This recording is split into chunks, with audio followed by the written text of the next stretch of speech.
Alhamdulillah pada pagi hari ini kami tim penggerak PKK Kota Pontianak beserta di tim penggerak PKK Kecamatan dan Kelurahan didampingi juga oleh Sekcam dan juga dari Ibu Lurah berkesempatan hadir di UP2K KSP Kreasi Seni Putat, di mana di sini ada beberapa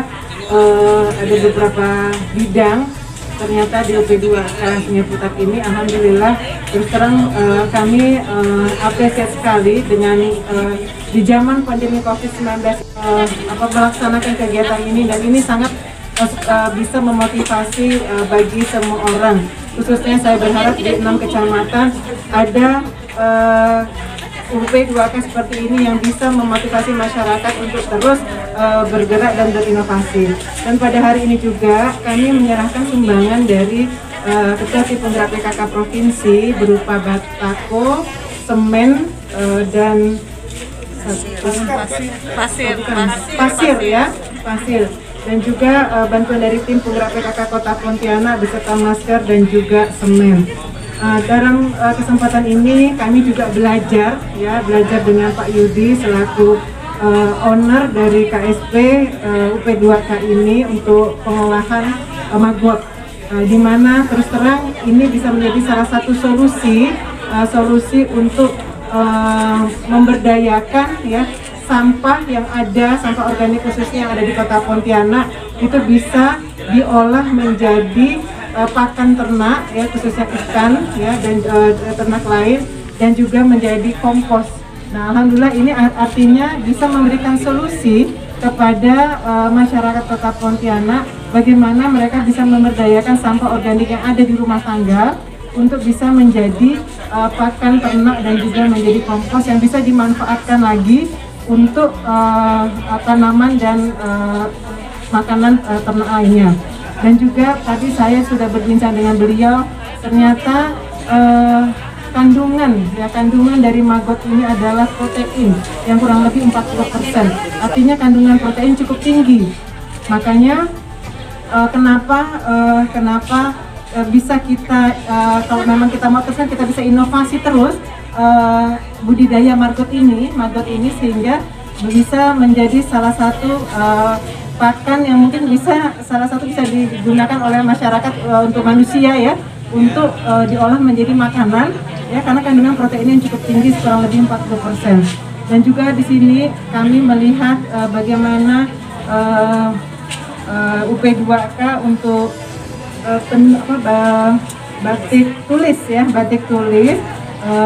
diselenggarakan oleh ibu-ibu UP2K Kreasi Seni Putat Bu ya.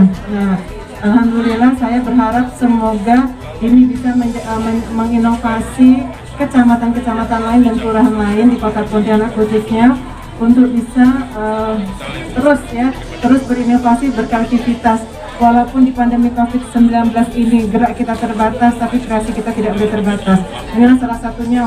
Walaupun kita memang bisa agak sulit untuk memasarkan, tapi insya Allah dengan adanya nanti bisa disalurkan ke UMKM Center ya Bu ya. Insya Allah bisa kita bantu memasarkan hasil produksi dari batik tulis ini dan juga makanan dan minuman snacknya. Dan saya juga berharap segera didaftarkan mengikuti pelatihan yang dilaksanakan oleh Dinas Kesehatan untuk PIRT-nya, sehingga ini bisa kita pasarkan di UMKM Center. Ibu, pung itu hanya 1 minggu, baru itu jadi lalat. Setelah jadi lalat, dari lubang itu Bu, keluar sendiri. Dia masuk sendiri. Ini. Jadi 1 gram itu bisa 3.500-an. Sana aja. Nanti kita coba praktekkan bagaimana cara panennya itu. 45 hari lah. Dengan pembagian hari, telur ini netasnya 3 hari. Dari baby menjadi maggot dewasa itu 18 hari. Baby menjadi maggot dewasa 18 hari. Nah, di 18 hari ini sudah fungsinya bertambah itu. Selain mengurai sampah, dia juga menjadi fungsi menjadi pakan ternak, budidaya dan hias. Bisa ikan, bisa bebek, ayam, burung, lele, dan sebagainya. Untuk telur juga begitu. Nah, di usia 18 hari, maksimal 20 hari.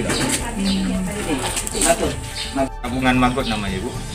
Jadi masyarakat yang mengantarkan sampah organiknya kita masukkan kas maggot, bank sampah maggot tapi, Bu. Iya, iya. Ya. Karena mungkin masyarakat kan tidak semua suka dengan ulat kan, Iya. mungkin kita sentralkan gitu. Bapak udah berapa lama ya Bapak memproduksi maggot nih Pak? Kita dengan kawan-kawan sudah hampir 1 tahun lebih. Oh, 1 tahun lebih ya. Lumayan. Alhamdulillah dulu kecil, yang tempat kita ngumpul tadi, duduk itu awalnya, Bu. Prestasinya sudah hilang. Oh iya. Awalnya masih kecil, kita juga nangkap, ada teman itu juga nyari di tempat-tempat sampah juga awalnya itu. Dan kita nggak tahu nih awalnya mana yang larva BSF dengan larjo. Iya. Larjo itu lalat hijau, Ibu, itu beda. Nah, kalau larjo itu bentuknya dia agak kecil, polos dan lincah. Kalau maggot itu beruas, jadi ada ruasnya itu maggot. Maggot. Iya, maggot itu atau larva BSF. Kalau larjo itu enggak ada, itu licin.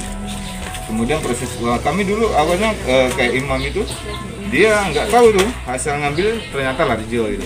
Pak, lalat yang udah tua nih, pupu ini, Ya, ini sampai kan menjadi lalat hitam, ya. itu tadi 15 hari kan? 15 hari. 15 hari ya? Ya.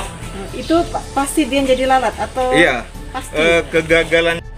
Baik, terima kasih. Jadi setelah tadi kami dijelaskan oleh Pak Yudi proses mulai dari telur sampai menjadi lalat hitamnya, ternyata ada beberapa alat yang memang dibutuhkan untuk pemrosesan dari pencacahan dan sebagainya yang mungkin di sini masih digunakan secara sangat minim dan manual sekali. Dan mudah-mudahan ini bisa kita bisa bekerja sama dengan universitas dari akademisi ya untuk menciptakan mesin yang sederhana tetapi bisa membantu Pak Yudi dan kawan-kawan untuk mencacah sampah-sampah organik yang merupakan kiriman dari rumah tangga. Dan juga tadi juga kita lihat bagaimana sederhananya mulai dari lalat hitam sampai menjadi larva lalat hitam menjadi lalat hitam itu sangat sederhana sekali alatnya. Mudah-mudahan nanti kita bisa bekerja sama dengan akademisi sehingga itu bisa tercipta bagaimana tercipta mesin yang bisa membantu proses perubahan dari larva lalat hitam menjadi lalat hitam gitu. Terima kasih, Ibu. Sama-sama.